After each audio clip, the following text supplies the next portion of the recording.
Hi, I'm Vanessa Richardson. And I'm Carter Roy. Welcome to Historical Figures, formerly known as Remarkable Lives, Tragic Deaths. Every Wednesday, we discuss a different person's lasting historical impact, unique personality, and impression on the world around them.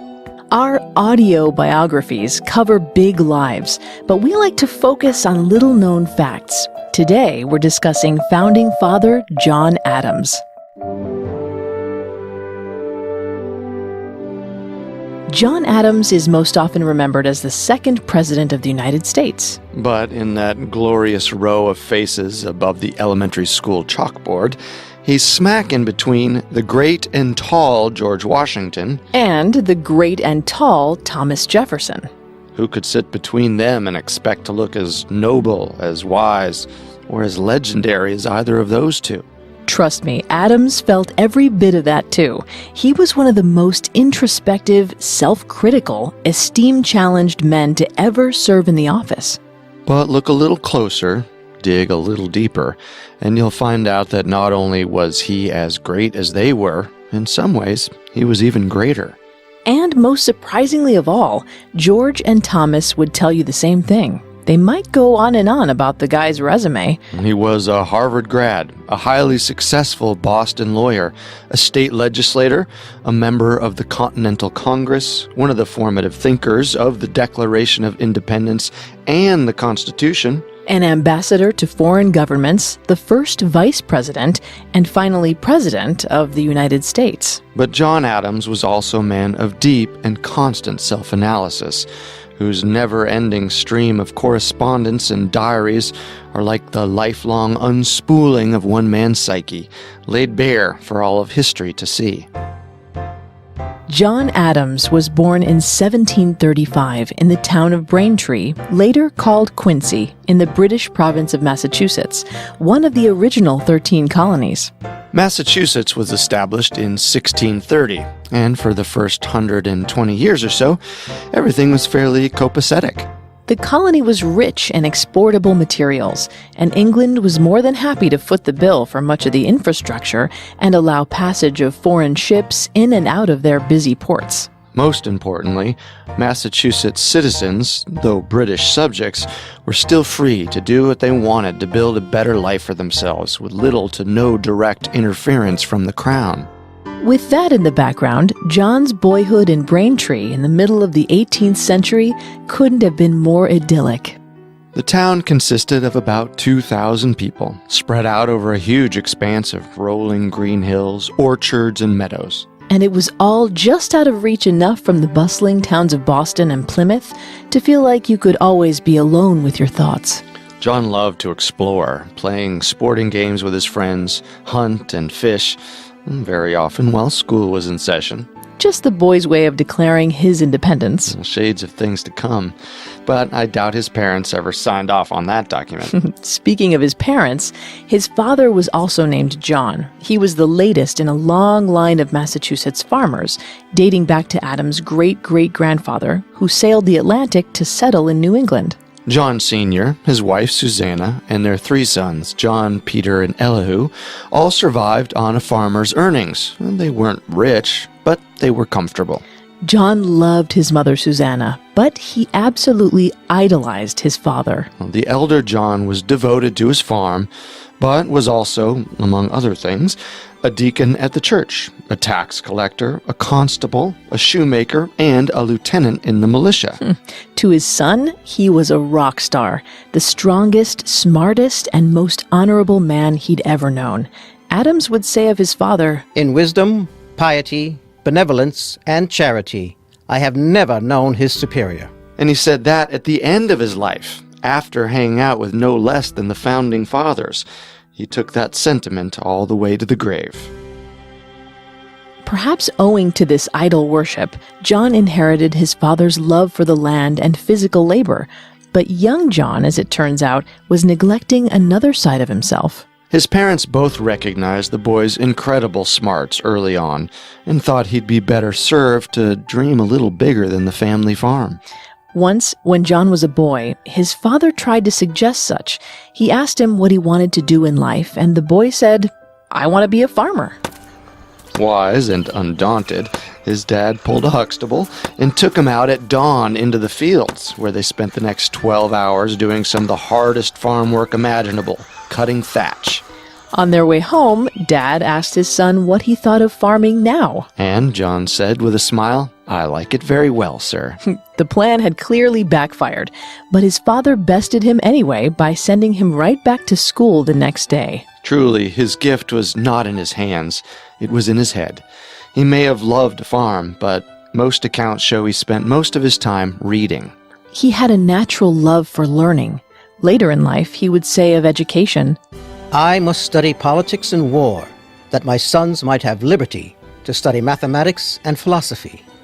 My sons ought to study mathematics and philosophy, geography, natural history, naval architecture, navigation, commerce, and agriculture, in order to give their children a right to study painting, poetry, music, architecture. Meaning the rise of culture comes from understanding, at the very beginning of the process, the art of government. and that comes from learning, something that seemed to come so naturally to John that it must have seemed silly to think of it vocationally. At about a first grader's age, John attended what was called a dame school. That was a local school taught by a female teacher. There he would be taught the basic skills of reading and writing. Only a few years later, he was sent to a Latin school. That was a preparatory school for those who planned to attend college. Clearly, Papa John had plans for his gifted kid. Namely, he wanted him to be a minister. Ministers were some of the most respected members of the community, mostly because they encouraged education and philosophy. And John made his dad proud. It wasn't long before he learned to read his favorite Greek and Roman thinkers in their original languages. His thirst for books was seemingly inborn. If you could get a hold of the first book he ever owned for himself, at age 14, you'd see what I mean. The book was a collection of Cicero's orations. John wrote his name in the inside cover 6 times. 6 times. To claim his property? To make himself a part of it? Just to practice his signature. He would definitely need that last one someday, but probably it was all of these. In whole, an expression of his sheer love for knowledge. Based on all this, his father arranged for him to get an interview at the increasingly prestigious Harvard University. At the tender age of 15, John prepped himself for the journey. He would take the long ride with his mentor, Joseph Marsh, who taught him specialized courses at yet another school near Braintree. You know, the name of his hometown is starting to sound prophetic. At Harvard, he would stand alongside his proud teacher before a gathering of intimidating university magistrates. There, he'd feel some queries, and then the bigwigs would say yay or nay. This would be John's first true test. But, as fate would have it, his teacher fell ill and couldn't go with him. And despite all his smarts, John was never exactly filled with confidence. So, he panicked. But Marsh had all the confidence the young man lacked. He assured him he was ready and sent him on his way. So there was teenage John Adams with the rough hands of a farmer's son and a history of skipping school to hunt and fish, stepping before what must have seemed like Peter at the pearly gates. He didn't have a thing to worry about. Just like the image we get of the older John Adams, passionately defending the rights of man before the Continental Congress, he spoke from his brain and his heart. And of course, he was accepted. So proud of his son, the elder John Adams broke his own cardinal rule and sold a piece of his land to help pay for John's college. I imagine the transition into college life was as rocky for John as it is for anyone these days. New schedule, new courses, new friends. But once he settled in, he started to get his sea legs. He joined a debating and discussion club and found he had a real penchant for public speaking. Maybe it was all that reading, but the words just came to him. Several friends and teachers told him he'd make a good lawyer, and something about that clicked. He loved his father, and his father wanted him to be in the clergy, but he never truly felt that was his calling. But the law, this idea had a nice ring to it. He embraced it immediately and began poring over every law book he could find. Meanwhile, he was batting 0 in the romance department. Hopelessly awkward around girls, At any sign of approval, he was susceptible to self-imposed humiliation. Good treatment makes me think I am admired and beloved. So I dismiss my guard and grow weak, silly, vain, conceited, ostentatious. Been there, pal. Eventually, all of these sorts of self-criticism filled up his now ever-present journal. He had become an astute chronicler of his own neuroses. He described his dark doubts about his own abilities and was somewhat dismissive of his capacity to learn. Yet he also wrote of an uncompromising confidence that he would somehow become a great man. A bit of a paradox. I'd say. He was someone most people found easy to like, but he very often didn't like himself. Well, he was especially harsh on himself for the huge gap he saw between his lofty personal goals and the huge amount of time he wasted daydreaming. But he knew there was no time for dreaming. Reality was looming. Now that he'd determined to be a lawyer, he had to commit to raise money. It was the custom in those days to learn under the tutelage of an established lawyer. But it was treated like it was another class that you had to pay for. Basically a paid internship where the boss is the one that's paid? Crazy, but yes. He found a lawyer in the nearby town of Worcester, a man named James Putnam. For $100, Putnam would house Adams and allow him to sit in on cases and freely peruse his massive collection of law books. It was everything John could ask for. The only downside was that in order to pay this fee, John had to earn money as a teacher at a grade school there in Worcester. This was a great transitional time for Adams. Maybe a couple of years in a no-man's land between finishing school and going into his own law practice. He definitely had the ups and downs many of us experience just starting out in post-college life. Case in point, he was able to pay his way into Putnam's law firm, but once he finally struck out on his own, back in Braintree, he would suffer through the next 3 years without winning a single case. But that long string of defeats only focused his burning desire for success all the more, and he was determined to know the law down to the last detail. It paid off. In due time, his practice in Braintree began to flourish. Word got out that young John Adams was back, and he was the best orator in town. Adams was now in his mid to late 20s, and he became known for his easy and often moving eloquence, and soon clients were lining up. At last, with some marks in the win column, Adams seemed ready to translate that confidence from court to courting. Soon he would begin what many historians call one of the greatest love stories in all of American history, When John Met Abigail. Backtracking for a second, when they first met in 1759, Abigail was only 15, while John was 23. They met while he accompanied his friend Richard Cranch on his visits to see Abigail's sister, Mary. Of course, there was no courtship between John and Abigail yet. That would be a few years later, but they already had a lot in common. Abigail had a similar love for books. Her father was a minister, and she would hang out in the church library. Also, when Cranch would come courting Mary, he'd bring books to keep Abigail busy so he and Mary could talk. Over time, Abigail grew to love reading and became self-educated, very much in defiance of the customs of the day. As we'll see, Abigail was no shrinking violet when it came to the time she lived in. And those times were rarely easy. In 1761, a major influenza epidemic spread across eastern Massachusetts. John's family was not spared its share of sorrow. Sadly, the elder John, beloved husband and father, succumbed to the illness that year. Apart from the great sadness of the event, his father's death was a major turning point for Adams. Gaining an inheritance made him wealthy by Braintree standards, and he was bequeathed a portion of his childhood home and some of the land.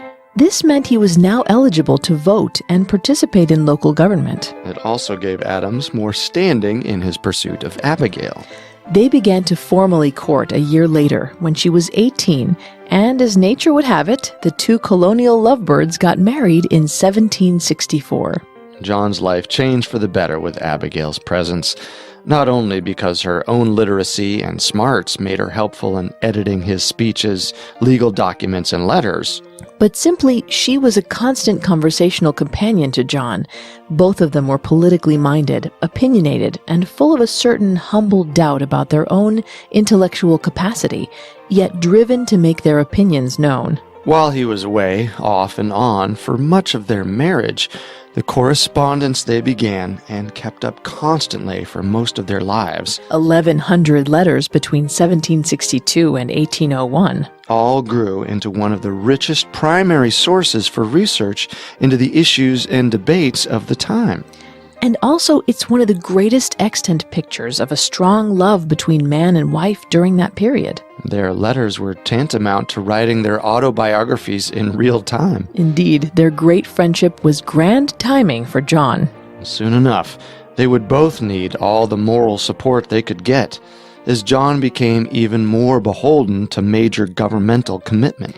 He realized he couldn't just stand by while Britain's grip on the daily lives of the colonies pushed them closer and closer to the brink of war. We want to share a quick recommendation with you.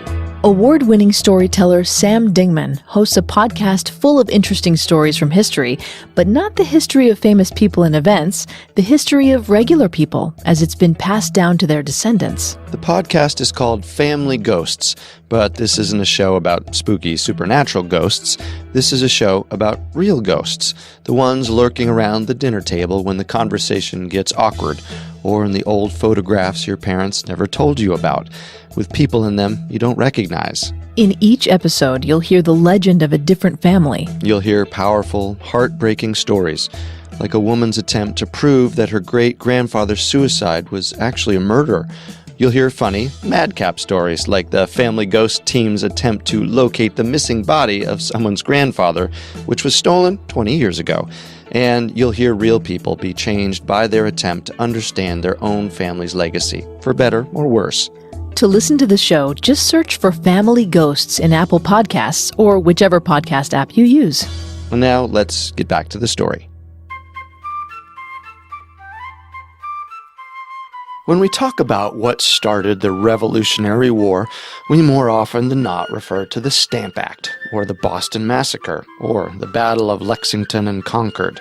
But it's better to look slightly further back on the timeline to 1756 and the so-called French and Indian War. You mean that war nobody seems to remember a thing about? That's the one. It begs the question... Why were the French and the Indians fighting? Right, it's a bit of a misnomer. It was also called the 7 Years' War, and it was a war between England and France over a spot on the map that's now basically Ohio. The English had control of the colonies on the East Coast and wanted to expand westward. And the French, who had the deed to Canada, were determined to push south.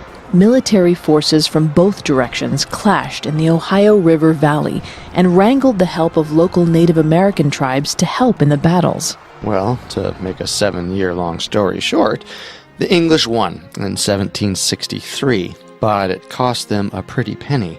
A penny they intended to get back. You guessed it, by taxing the colonies. This was well within their right to do as the owners of the land. Think landlord raises your apartment rent because of too many repairs to the hot water heater. But what they hadn't counted on was a group of colonists who'd grown up way too far away from the guys in charge to really want to listen to them anymore. Well, let's say your landlord upped your rent, but he's tanning in the Riviera. But even worse for the English was that the colonists had a rekindled fighting spirit, thanks to the over half-decade of war waged in their own backyard. Then, in 1765, came the first egregious act by England, the far-sweeping Stamp Act, which forced colonists to pay as much as a 10-pound fee with every single use of most paper products. We're talking pamphlets, newspapers, deeds, diplomas, legal documents, ship's papers, pretty much everything but private correspondence. It affected virtually every walk of life. And with no family untouched, the anger was quick and widespread. There was rioting in the streets, like devils let loose, said the Boston Gazette, while the men responsible for the distribution of the stamps were physically threatened and their places of business stoned. Well, Adams wasn't blind. He saw the egregious disregard for liberty at the heart of Britain's move, but he was a family man now. The first of his daughters, Abigail, was just a 1-year-old, and his first son, John Quincy, was on the way. Yes, both of the first 2 Adams kids were named after their parents, just like John had been named after his father. Needless to say, with his growing family, John was reluctant to get involved. But he'd already been working on an essay called A Dissertation on the Canon and the Feudal Law, essentially a statement of his own patriotism and his idea that freedom was not something to be obtained, but was inherent in the very fabric of human life. Sounds familiar. The great Boston lawyer, Jeremiah Gridley, suggested John submit it to the newspaper for publication. So John did just that, but anonymously. Let's just say the essay went viral. He followed it up with a document called The Braintree Instructions. But this time, he put his name on it. This was a set of principles, what he called instructions, sent to the Massachusetts legislature on behalf of Braintree, declaring what the people of the town expected of it. It included grievances that sprang directly out of the Stamp Act debacle. We have always understood it to be a grand and fundamental principle of the English Constitution that no free man should be subject to any tax to which he has not given his own consent. In the document, he coined the phrase that summed up the argument with Madison Avenue brevity. Quote, "No taxation without representation." Though intended for Braintree only, it was published in the Gazette, and it caught fire, too. 40 towns eventually adopted the document as their own sentiments. Practically overnight, Adams became a leading spokesman for the revolution of the people against an increasingly overbearing British rule. The year 1765 has been the most remarkable year of my life. The enormous engine fabricated by the British Parliament for battering down all the rights and liberties of America, I mean the Stamp Act, has raised and spread through the whole continent a spirit that will be recorded to our honor with all future generations. The next full decade of Adams' life is a flurry of activity in his home life and in his newfound life as a popular revolutionary thinker. At home, he and Abigail eventually had 6 children, though one, Elizabeth, was stillborn, and another, Susanna, died at 13 months. His law firm was growing, too. In 1766, he traveled throughout New England, seeing every side of life, defending and prosecuting all manner of men and deeds. Also around this time, 2 of the biggest lawyers in Boston were no longer around. Jeremiah Gridley died, while Gridley's law partner, James Otis, whose fiery eloquence John had tried to mimic in his own practice, slowly slipped into an unexplained madness. With those 2 no longer presenting competition, John became the busiest lawyer in town. Meanwhile, England continued sending thousands of troops to the colonies, ostensibly to ensure their safety. Ostensibly. It wasn't about safety. It was a show of power, and a way to ensure that the steady stream of taxations were monitored and enforced. Those nefarious taxes created tension among the colonists, and it was only a matter of time before that tension spilled over into action. And that's exactly what happened in 1770, the year of the Boston Massacre, which is the somewhat hyperbolized name given to the death of 5 men by British gunfire in the streets of Boston. Citizens had gathered at the customs house. When soldiers arrived to lend backup to the single British sentry there, confusion began to take hold. Tensions boiled to the surface. Some of the men and boys among the crowd began to pelt the soldiers with found items. In the melee, the soldiers opened fire and 5 citizens lay dead. Predictably, when the trial went to court, no lawyer in town would dare defend the British soldiers. That is, no lawyer but John Adams. He defied his own feelings of anger and resentment and saw the men as he would any American in court, needful of an advocate. After all, how could he stand by and let the rule of law extend to some men and not others? No man in a free country should be denied the right to counsel and a fair trial. He did this knowing full well he would likely suffer loss of clients at his practice. Well, not to mention the potential violence upon his family. But this was John Adams putting his money where his mouth was. All those essays he'd written about liberty and freedom would be worth nothing if he couldn't stand by them with his actions. Adams reasoned, in bold, eloquent style, honed by years on the circuit, that the soldiers should absolutely not be in the colonies, that England is at fault for sending them in the first place, for their presence increases tensions among the people that can always foment into a mob. But all of that being true, and this is the crux of his argument, the mob itself is guilty for its own actions. Essentially, both sides were at fault. His point stood the legal test. Of 8 soldiers, 6 were found not guilty, while 2 were guilty of manslaughter but allowed to live and branded on their thumbs, a typical method of lifelong public shaming. Adams said later in life it was the most exhausting but most rewarding action of his entire life. One of the most gallant, generous, and disinterested actions of my whole life, and one of the best pieces of service I ever rendered my country. With the twin events near Adams' hometown, the Boston Massacre and the Boston Tea Party, Adams was now surrounded by the new negative feelings toward British rule. Starting in 1774 and again in 1775, he was part of a think tank of sorts, a group of respected statesmen in the English colonies who gathered in Philadelphia. These 2 long-term meetings, called the First and Second Continental Congress, were hotbeds of discourse by some of the leading men of the colonies, the greatest thinkers and orators of the New World. They were there to wrap their minds around the British problem. Could the colonies successfully escape the powerful grip of British rule and become their own independent nation? In the blistering hot summer air, these men joined together in a shared sense of divine cause.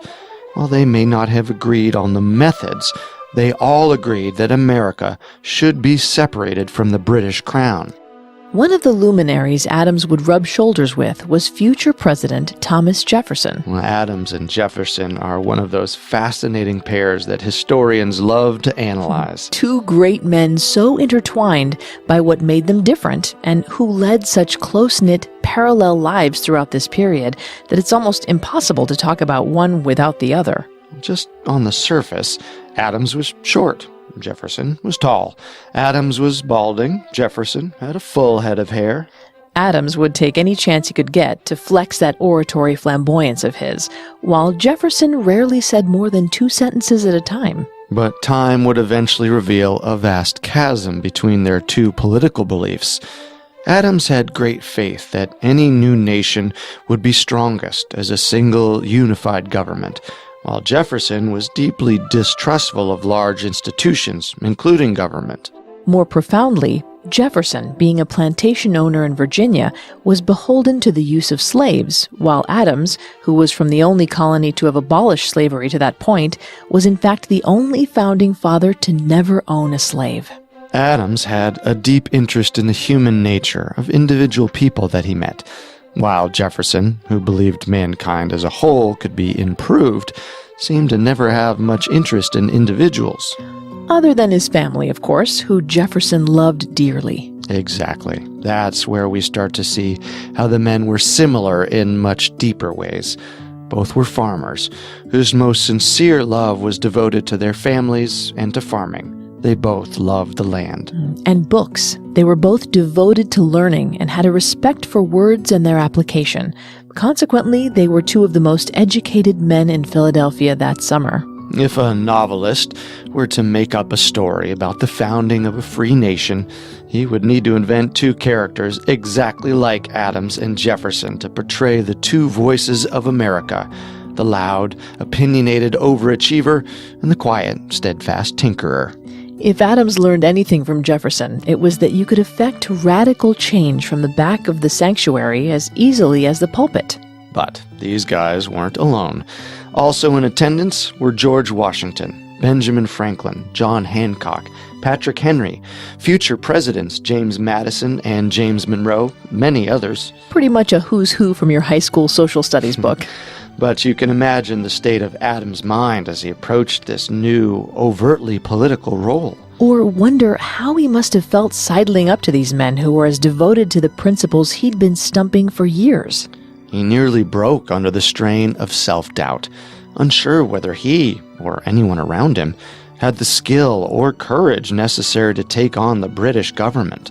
I wander alone and ponder. I muse, I mope, I ruminate. We have not men fit for the times. We are deficient in genius, education, in travel, fortune, in everything. I feel unutterable anxiety. Anxiety wasn't the half of it. He knew the very act of meeting was treasonous. That it was tantamount to calling to arms the American militias that were even then gathering in strength and resolve and breaking free from the ruling government. Adams took to the floor and declared that anyone who didn't expect the end result of these meetings to be the spilled blood of their countrymen was woefully naive. And he was right, of course. Just days before the Second Congress was set to meet, the first shots of the Revolutionary War rang out in Lexington and Concord. It was 1775, a decade after the egregious Stamp Act, and the colonies were finally breaking away. There would be bloody fighting, the deaths of loved ones, families torn apart, war and misery for years. During all of that time, Abigail was at home with her brood, basically listening to the war 10 miles away from Boston, while John was dutifully bound to help prosecute the war effort. Well, she never forgot her love for him, but she also kept a tight grip on her own passions for liberty, expressing in her most famous letters to him a determination that matched his own. Quote, "I long to hear that you have declared an independency.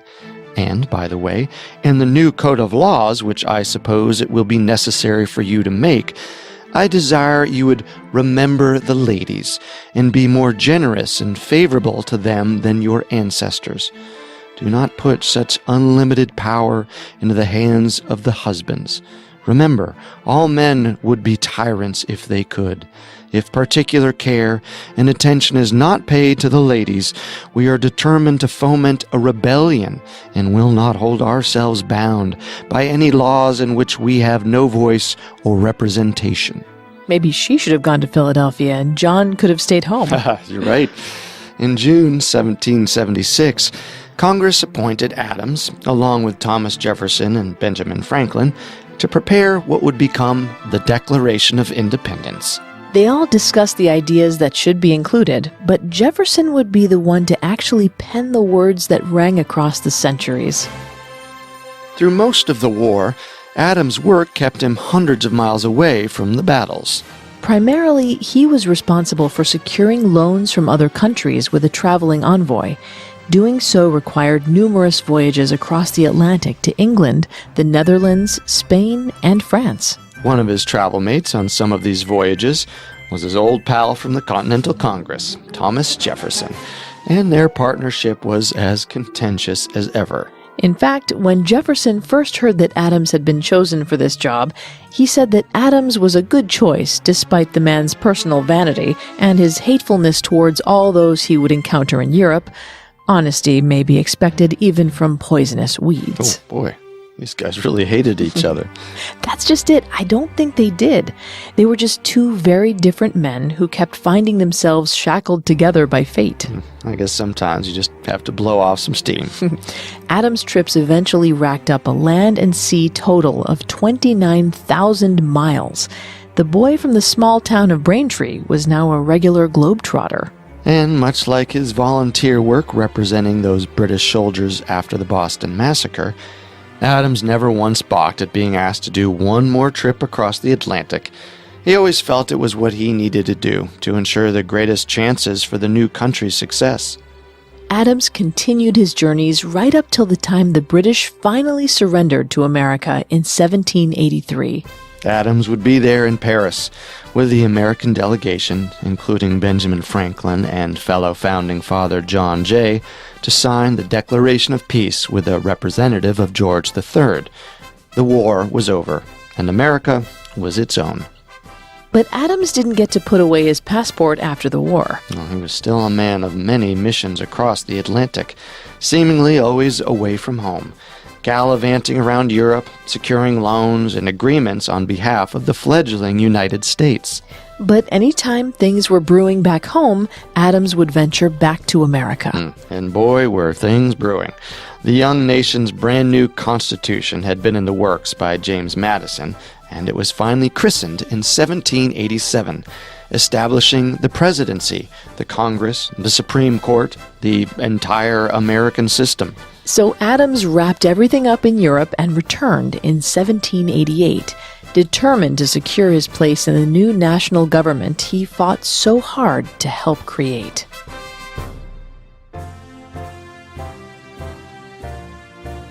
John Adams knew in his bones George Washington couldn't escape being the first president. His military leadership during the war made him the supreme choice to be the face of the country to the world. So he set his sights just slightly lower on the vice presidency, a perfect example of Adams' lack of confidence meeting his considerable ambition. As for the election of 1788, he wasn't wrong. Washington was welcomed in by a unanimous electoral vote, and John, as a Northerner, won his place in the second spot as vice president. The position was then, as it is now, one that has practically no power whatsoever. He would preside over the Senate and occasionally brandish his tie-breaking vote. Worse, he was disallowed from using his greatest gifts, those of eloquence and persuasion. That's not to say his time as vice president wasn't colorful. It started off with a protracted scrim amongst the entire chamber as to exactly what to call the president. What seemed like a small matter easily became a huge shouting match on the floor of the Senate. One committee even advocated calling the president His Highness the President of the United States of America and Protector of the Rights of the Same. Not ideal for the presidential stationery. Right. Luckily, it was whittled down to just President of the United States, and in most circumstances, a simple Mr. President would do. Along the way, Adams also helped steer the ship of state as the bloody French Revolution roiled, guided the conversation on exactly where the official capital of the country would be situated, and busied himself fending off a certain upstart Treasury Secretary by the name of Alexander Hamilton. Hamilton was sort of a Federalist plus. He was a huge proponent of the development of a strong central government as a kind of focal point for governance of all 13 states. Adams was a Federalist, too, but of a different stripe. Centralized governance for practical reasons made sense to him, but he felt intuitively that an ever-growing central government was a danger to the Republic. But Hamilton's ideas weren't just the same old song and dance. He wanted the government to absorb the debt of each individual state, reasoning that the acquiring of a national debt would result in the government's greater responsibility, thus greater authority.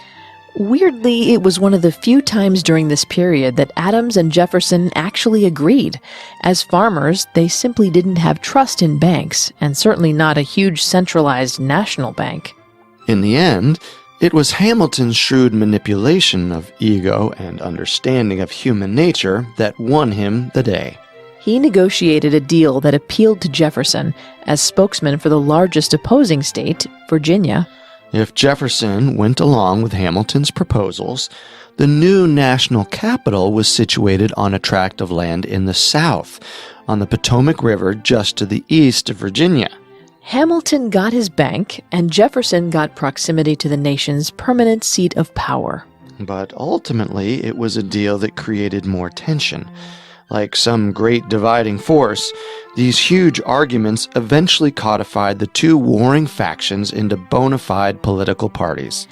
Neither Adams nor Jefferson were given to siding with large groups, preferring to follow their own moral compass.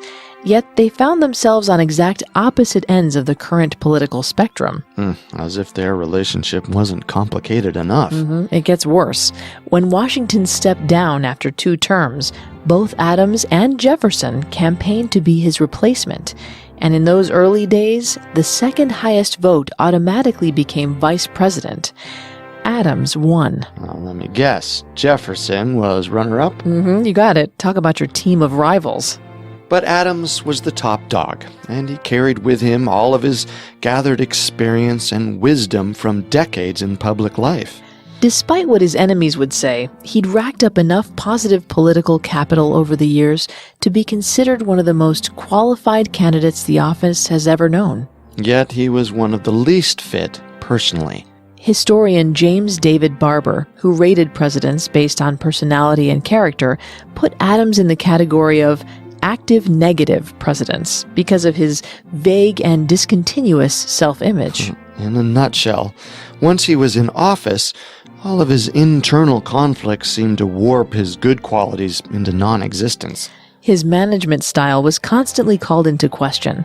The press heavily criticized him for his kingliness. He was opinionated and always thought he was right, and he was prone to fits of anger. Not exactly winning friends and influencing people.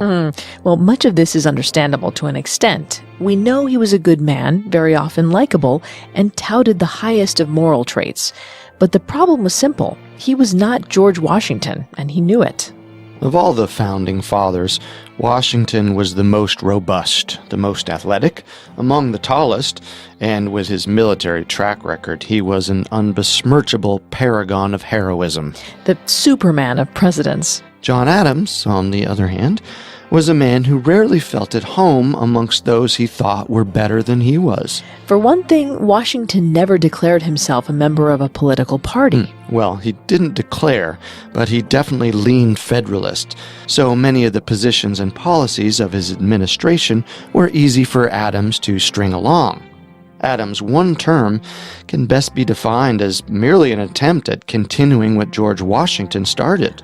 Adams' one great shackle, one that he locked onto his own ankle willingly right up front, was his decision to keep Washington's cabinet intact. It was a group of men that, by and large, did not like Adams. Remember, John Adams was definitely a Federalist in political disposition, but his overriding personal disposition was to avoid any and all discord that could be brought about by the tensions of party warfare.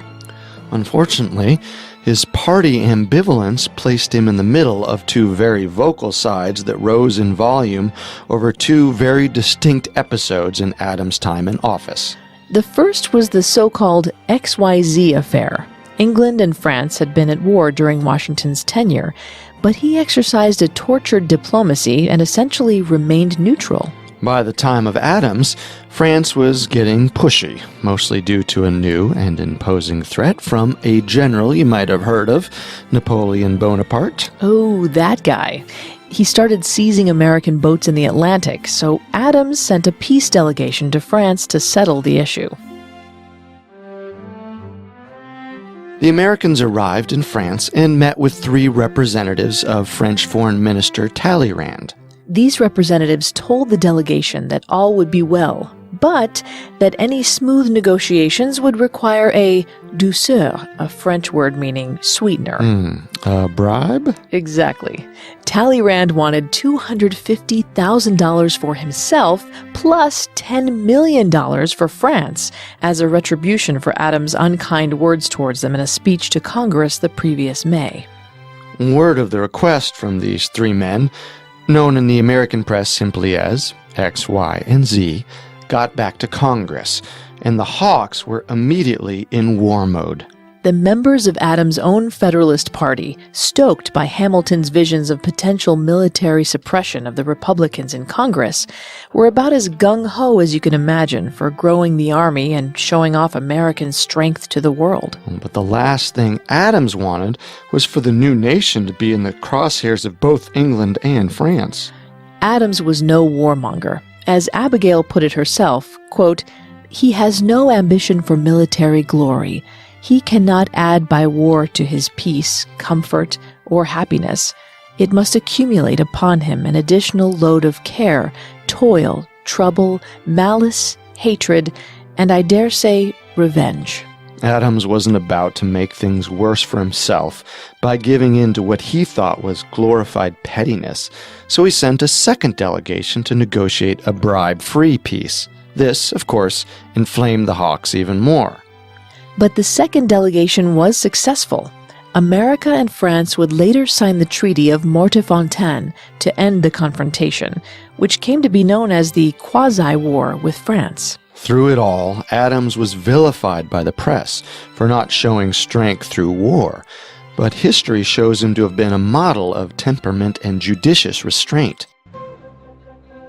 Two things came out of the French incident. One was Adams' greatest lasting achievement in office.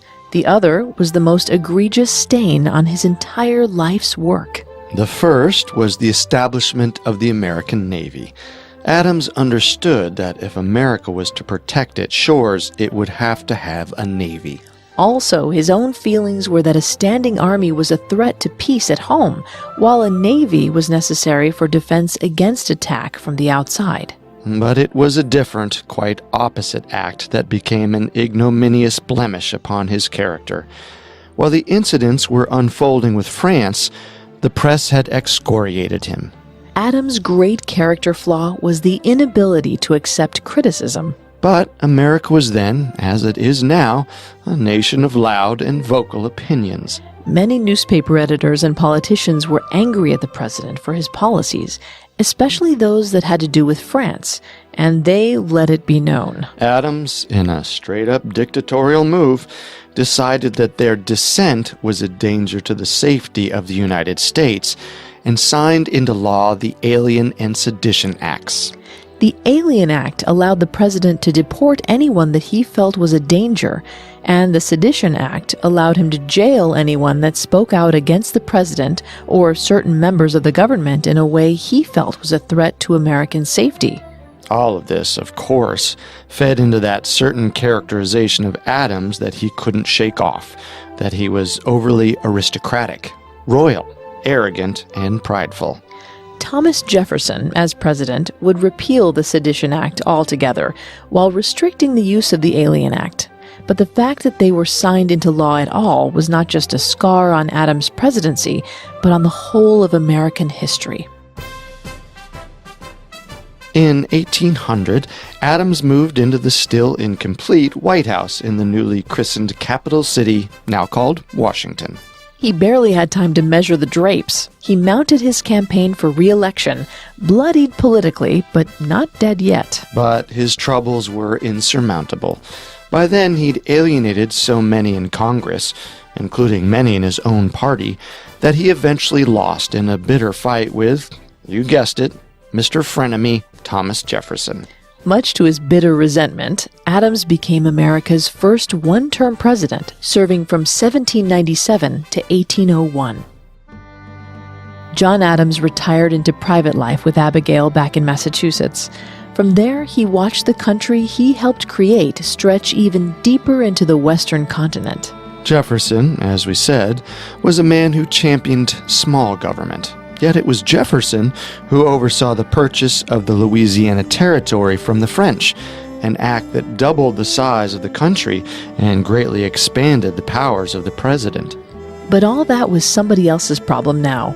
John was already looking forward to retirement in the household that Abigail built. While he was away, and that was for several large chunks of their marriage, Abigail happily handled the finances for the family.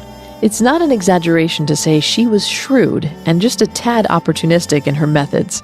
She made the family money in 3 major ways. Because of the war, many household items and articles of clothing were constantly out of stock.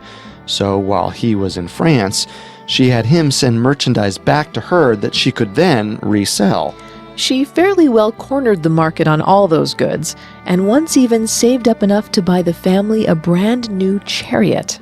Second, with John's money and using his name, she bought tracts of newly cleared Vermont land that, of course, appreciated with time. Third, and this is maybe the most opportunistic, during the Revolutionary War, soldiers were paid in what were called final settlement certificates, promissory notes from the federal government to pay them one day. Well, the soldiers got to eat, so many of these desperate men sold the certificates for pennies on the dollar for cash to buy food.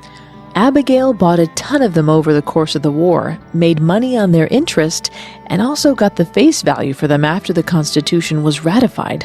Even more brazen in the eyes of society at the time, she started a secret account for herself. To accumulate money as a woman was to be in defiance of the law of the land. But after years of pressing John to change the laws regarding women's ownership of land and wealth, it continually fell on deaf ears. So she decided she'd let her own home be a refuge against such male intransigence. Remarkably, by the time of her death in 1818, she'd accumulated the modern equivalent of $100,000. Even the fact that she wrote up a will at all went against every standard of legality of the time. Even better, she left every penny of it to her daughters, daughters-in-law, female servants, essentially continuing to assert women's rights from beyond the grave. But we don't want to vilify John too much. It should be noted that after Abigail died and he found these letters and documents of hers, he honored them to the letter of her wishes. As for his old pal Thomas Jefferson, the two struck up a post-presidential détente. Both were retired and back on their farms with their families, far from the rancor of politics. They seemed wise and wizened enough by this point to put aside old differences and become friends again through correspondence. This lasted until they died, when John was 91 years old. It's one of those strange historical accidents that much later, after years of constant written conversation, the two men both died on the same day. But even more poignant is that that day was July 4th, 1826. Exactly 50 years after the signing of the Declaration of Independence. Well, with the very Adams-like caveat that the Congress actually voted unanimously for independence 2 days earlier, on July 2nd, 1776. And that it then took months for all those signers to get their hands on it. Well, imagine an office lunch order going around, but all your co-workers lived in different states. But the commonly celebrated day of July 4th, applied to both of their deaths, still carries a very real historical poignancy.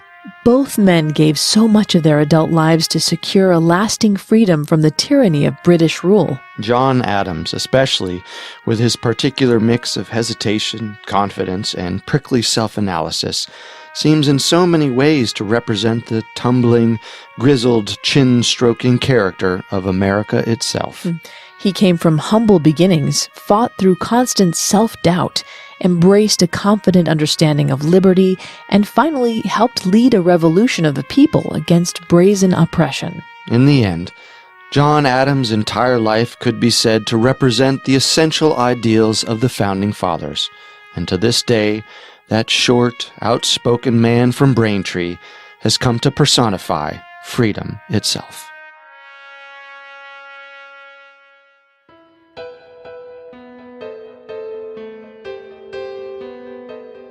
Thank you for joining us for another episode of Historical Figures. A new episode comes out every Wednesday, so don't forget to subscribe to Historical Figures on Apple Podcasts, TuneIn, SoundCloud, Stitcher, Google Play, Spotify, or your favorite podcast directory. And while you're there, leave us a 5-star review. You can also find us on Facebook and Instagram at Parcast, and on Twitter at Parcast Network, or through our website, parcast.com. That's PARCAST.com. As always, we thank you for listening. Historical Figures was created by Max Cutler. It is a production of Cutler Media and is part of the Parcast Network. It is produced by Max and Ron Cutler, sound design by Ron Shapiro, with production assistance by Carrie Murphy. Additional production assistance by Maggie Admire and Carly Madden. Historical Figures is written by Robert Hornack and stars Vanessa Richardson and Carter Roy. Our amazing voice actor is Steve Pinto.